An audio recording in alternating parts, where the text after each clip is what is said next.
दोस्तों स्वागत है आपका हमारे चैनल NCERT सॉल्यूशन 99 पर। दोस्तों हमें आशा है आप अच्छे होंगे, स्वस्थ होंगे और आपकी पढ़ाई अच्छे से चल रही होगी। दोस्तों आज हम कक्षा 12वीं के विषय हिंदी के अंतर्गत कुछ महत्वपूर्ण प्रश्न लेके आए हैं जो आपकी बोर्ड परीक्षा की दृष्टि से बहुत ही महत्वपूर्ण साबित होंगे। तो बच्चों ये देखते हैं इन महत्वपूर्ण प्रश्नों को। तो बच्चों पहला प्रश्न है कि भक्ति काल की प्रमुख काव्य धाराओं के नाम लिखना है। बच्चों भक्ति काल की प्रमुख काव्य धाराएं। तो बच्चों भक्ति काल की जो काव्य धाराएं, भक्ति काल को दो भागों में बांटा गया है, सगुण भक्ति धारा और निर्गुण भक्ति धारा। सगुण भक्ति धारा के बच्चों में फिर इसके दो भाग किए गए हैं, राम भक्ति शाखा और कृष्ण भक्ति शाखा। राम भक्ति शाखा के बच्चों महत्वपूर्ण कवि हैं तुलसीदास और अग्रदास, और कृष्ण भक्ति शाखा के जो महत्वपूर्ण कवि हैं बच्चों वो हैं सूरदास और मीराबाई। बच्चों राम भक्ति शाखा में तुलसीदास हैं और इनकी जो महत्वपूर्ण रचनाएं बच्चों आपको याद होनी चाहिए। इनकी महत्वपूर्ण रचनाएं रामचरितमानस, कवितावली, दोहावली, गीतावली आदि इनकी महत्वपूर्ण रचनाएं हैं। इसी तरह बच्चों कृष्ण भक्ति शाखा के जो प्रतिनिधि कवि हैं सूरदास हैं और इनकी महत्वपूर्ण रचना बच्चों सूरसागर, सूरसारावली और साहित्य लहरी हैं। इसके बाद बच्चों भक्ति काल की जो दूसरी प्रमुख धारा है वो है निर्गुण भक्ति धारा। कौन सी बच्चों? निर्गुण भक्ति धारा। इसके भी बच्चों दो भाग है, इसकी दो शाखाएं हैं, प्रेम मार्गी और ज्ञान मार्गी। प्रेम मार्गी शाखा के बच्चों महत्वपूर्ण कवि हैं जायसी और रहीम। इनकी महत्वपूर्ण रचना का नाम है बच्चों पद्मावत। ज्ञान मार्गी शाखा के बच्चों प्रमुख कवि हैं कबीरदास। और कबीरदास की जो महत्वपूर्ण रचना है बच्चों एक ही रचना है बीजक। इसके तीन भाग हैं, साखी, शबद और रमेनी। इसके बाद बच्चों प्रश्न क्रमांक 2 देखते हैं। प्रश्न क्रमांक 2 है छायावाद की दो प्रमुख विशेषताएं बतानी है बच्चों।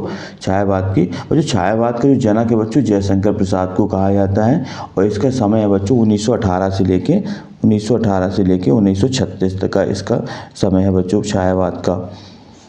और इसके महत्वपूर्ण कवि बच्चों प्रसाद, निराला, पंत और महादेवी वर्मा। बच्चों ये चार स्तंभ बोले जाते हैं छायावाद के। इसके बाद छायावाद की प्रमुख विशेषताएं देखते हैं। छायावाद में बच्चों प्रेम और सौंदर्य का चित्रण हुआ है और वेदना और करुणा की धारा प्रवाहित हुई है बच्चों, और प्रकृति का मानवीकरण किया है। जिसका बच्चों प्रकृति का मानवीकरण, ये छायावाद की बच्चों महत्वपूर्ण विशेषताएं हैं। प्रेम और सौंदर्य का चित्रण है, वेदना और करुणा की धारा है और प्रकृति का मानवीकरण। इसके बाद बच्चों नेक्स्ट क्वेश्चन है भ्रांतिमान अलंकार की परिभाषा उदाहरण से लिखना है बच्चों। भ्रांतिमान अलंकार, तो भ्रांतिमान अलंकार की परिभाषा देखते हैं बच्चों। भ्रमवश जब एक वस्तु को दूसरी वस्तु समझ लिया जाए तो वहाँ भ्रांतिमान अलंकार होता है। भ्रमवश जब एक वस्तु को दूसरी वस्तु समझ लिया जाती है बच्चों तो वहाँ भ्रांतिमान अलंकार होता है। इसको जैसे बच्चों हम रस्सी में अगर हम किसी मान लो किसी अंधेरे में हम किसी रस्सी को सर्प समझ लेते हैं तो वो भ्रम हो जाता है बच्चों। तो या रस्सी है या सर्प, इस तरह ये भ्रम उत्पन्न होता है। इसको उदाहरण बच्चों समझ तुम्हें घनश्याम हरि नाच उठे बनमोर। समझ तुम्हें घनश्याम हरि नाच उठे बनमोर, इसका ये बच्चों उदाहरण है। इसके बाद बच्चों नेक्स्ट क्वेश्चन है विरोधाभास अलंकार की परिभाषा उदाहरण से लिखना है। विरोधाभास अलंकार, तो बच्चों विरोधाभास अलंकार क्या होता है इसकी परिभाषा देखते हैं। जहाँ विरोध ना होते हुए बच्चों विरोध का आभास होता है वहाँ पे विरोधाभास अलंकार होता है। इसका उदाहरण बच्चों या अनुरागी चित्त की गति नहीं समझे कोई, जो जो बूढ़े श्याम रंग त्यों तो उज्जवल होए। बच्चों ये चित्त की हमारी मन की गति को कोई नहीं समझ सकता। जो जो बूढ़े, जिस तरह इसको श्याम रंग में डुबोया जाता है काले रंग में तो ये उज्जवल वाला सफ़ेद हो जाता है। बच्चों जब किसी वस्तु को काले रंग में डुबोएंगे और सफ़ेद होगी तो इसका मतलब वो जो है इसका विरोधाभास उत्पन्न हो रहा है। क्योंकि काली चीज़ में अगर सफ़ेद वस्तु को डुबोते हैं तो उसका रंग सफ़ेद कैसे हो सकता है, अतः ये विरोधाभास अलंकार है। इसके बाद जो नेक्स्ट परिभाषा है शब्द शक्ति की परिभाषा है, उदाहरण लिखिए। शब्द शक्ति की परिभाषा देखते हैं बच्चों। शब्द का अर्थ बोध कराने वाली शक्ति को शब्द शक्ति कहते हैं। शब्द का अर्थ बोध कराने वाली शक्ति को बच्चों शब्द शक्ति कहा जाता है। बच्चों ये शब्द शक्ति 3 प्रकार की होती है, अभिधा, लक्षणा और व्यंजना। तो बच्चों अभिधा शक्ति वह होती है जिसमें किसी चीज़ का सामान्य अर्थ सीधा अर्थ निकलता है, वहाँ अभिधा शक्ति होती है शक्ति बच्चों। और लक्षणा शक्ति वहाँ होती है जहाँ पर किसी शब्द का सामान्य अर्थ न निकल करके उसका विशेष अर्थ लिखाया जाता है। और व्यंजना शब्द वहाँ होती है बच्चों व्यंजना शब्द शक्ति जहाँ पर किसी शब्द के अनेक अर्थ प्रयोग किए जाते हैं। इसके बाद बच्चों नेक्स्ट क्वेश्चन है माधुर गुण की परिभाषा उदाहरण सहित लिखिए बच्चों। माधुर गुण की परिभाषा बताना है। तो माधुर गुण की परिभाषा देखते हैं बच्चों। किसी काव्य को पढ़ने या सुनने से हृदय में जो मधुरता का संचार होना बच्चों माधुर गुण कहलाता है। किसी काव्य को पढ़ने या सुनने से हृदय में मधुरता का संचार होना बच्चों माधुर गुण कहलाता है। इसका उदाहरण है बसो मेरे नैनन में नंदलाल, मोहिनी मूरत सांवरी सूरत नैना मने विशाल। इसके बाद बच्चों नेक्स्ट क्वेश्चन है नाटक और एकांकी। बहुत ही आईएमपी क्वेश्चन है बच्चों ये बच्चों बहुत ही मेहनत से तैयार किए क्वेश्चन है बच्चों। इन्हें आप नोट डाउन करें और इन्हें बार बार याद करें। नाटक और एकांकी में अंतर देखते हैं बच्चों। नाटक में पता है बच्चों, नाटक में बच्चों कई अंक होते हैं जबकि एकांकी में एक अंक होता है। बच्चों नाटक में पात्रों की संख्या ज़्यादा होती है जबकि एकांकी में पात्रों की संख्या कम होती है।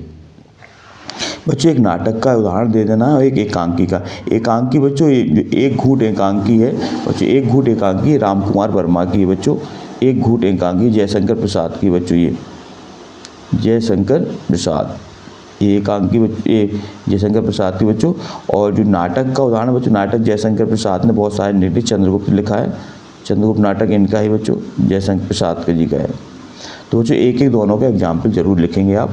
इसके बाद बच्चों कहानी और उपन्यास में अंतर लिखना बच्चों। कहानी और उपन्यास में अंतर। कहानी बच्चों, कहानी का आकार कैसा होता है बच्चों, छोटा होता है जबकि उपन्यास का आकार बड़ा होता है। कहानी बच्चों पात्रों की संख्या कम होती है जबकि उपन्यास में पात्रों की संख्या ज़्यादा होती है।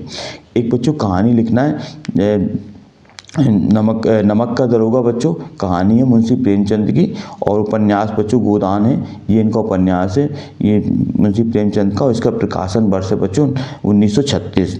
तो बच्चों एक एक एग्जाम्पल होते हैं। बच्चों नेक्स्ट क्वेश्चन है राष्ट्रभाषा की दो विशेषताएं बतानी है बच्चों। राष्ट्रभाषा की, तो राष्ट्रभाषा बच्चों क्या होती है? राष्ट्रभाषा वो होती है जो किसी बहुसंख्यक लोगों द्वारा बोली जाती है। राष्ट्रभाषा बच्चों बहुसंख्यक लोगों द्वारा बोली जाती है, वो राष्ट्रभाषा होती है बच्चों। एक दूसरा इसका साहित्य समृद्ध और व्यापक होता है। इसका साहित्य कैसा होता है बच्चों? समृद्ध और व्यापक होता है बच्चों। राष्ट्रभाषा वो भाषा कहलाती है जो किसी देश के बहुसंख्यक लोगों द्वारा बोली जाती है बच्चों। हिंदी हमारी राष्ट्रभाषा नहीं है, आपको नोट करना है। हिंदी हमारी राजभाषा है क्योंकि हिंदी को बच्चों राष्ट्रभाषा का दर्जा नहीं मिला है। तो आप इस बात में कंफ्यूज मत रहना कि हिंदी हमारी राष्ट्रभाषा है, जबकि हिंदी हमारी राष्ट्रभाषा नहीं है बच्चों, बल्कि ये हमारी राजभाषा है। संविधान के अनुच्छेद बच्चों 343 से लेकर, संविधान के अनुच्छेद 343 से लेकर 351, इनमें बच्चों राजभाषा के निर्देश दिए गए हैं। राजभाषा हिंदी, राजभाषा हिंदी के निर्देश दिए गए बच्चों, इन नोट डाउन करना बच्चों।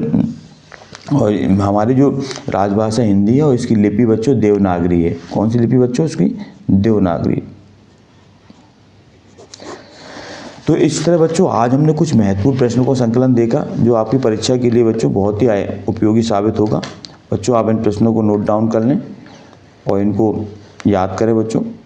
ये आपकी परीक्षा के लिए बहुत ही महत्वपूर्ण रामबाण साबित होंगे बच्चों। ये इन प्रश्नों को तैयार करने में बड़ा बच्चों परिश्रम होता है बच्चों, इसलिए आप इनको पढ़ें और ये आपकी परीक्षा के लिए बहुत उपयोगी। बच्चों आपसे आग्रह है कि आप बच्चों हमारे चैनल को सब्सक्राइब कर दें, प्लीज़ लाइक कर दें और ज़्यादा से ज़्यादा लोगों को शेयर कर दें। नेक्स्ट वीडियो बच्चों हम नए टॉपिक के साथ कुछ उपस्थित फिर होंगे। तब तक के लिए बच्चों जय हिंद, जय भारत बच्चों।